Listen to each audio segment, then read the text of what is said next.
Everyone in my office knows that one of my favorite kinds of work to do is hotel work. So by that I mean we have a lot of owners of assets such as hotels or mixed use hotels and residences who come to us and say, look, we are about to build, or we've built a building, or we're about to appoint someone to be the operator of this building because we don't have the expertise to be the operator of the hotel. So typically what happens is the owner would appoint like a Hilton or an Accor, one of the brands of those chains, or a Marriott. And effectively there will be a suite of agreements that's signed between the owner, who's generally our client, because I'm no longer with the big American firms who many of the operators tend to work with, or they also have their very big in-house legal teams as they do a significant amount of properties, hotel management agreements around the world. So typically what would happen is the owner and us would help negotiate these agreements. It would start with a technical services agreement, which means the expertise of the hotel operator is used to help build the building of the hotel to the right specifications so that it can be a very suitable Hilton or a suitable Marriott, depending on the brand standards and depending on the various requirements of that hotel brand.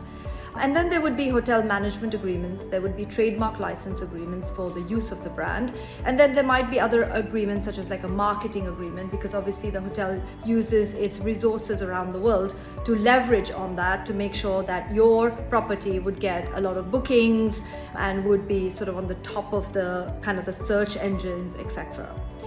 Now, the reason why I love to do this work and I love to represent owners in this matter is because when you own a building or you're trying to create a great hotel, there is a lot of emotion attached to that. There is a lot of yourself invested in that kind of project, and there is a great pride when an owner, especially one that isn't really in real estate or isn't really hotelier, develops this. And there is a lot of engagement between the owner and the operator. Generally, the operators we tend to work with are very well experienced people. They come from different lengths and breadths of life. There's things to be considered, such as what the rooms are going to look like, how many they're going to be, what are the common areas going to look like, how are we going to have retail outlets, and also really funky restaurants. I mean, you know, in the Middle East and in Dubai especially, we have some amazing restaurants and amazing brands that are here, and I've had the pleasure to work on many of these agreements to see how they would pan out.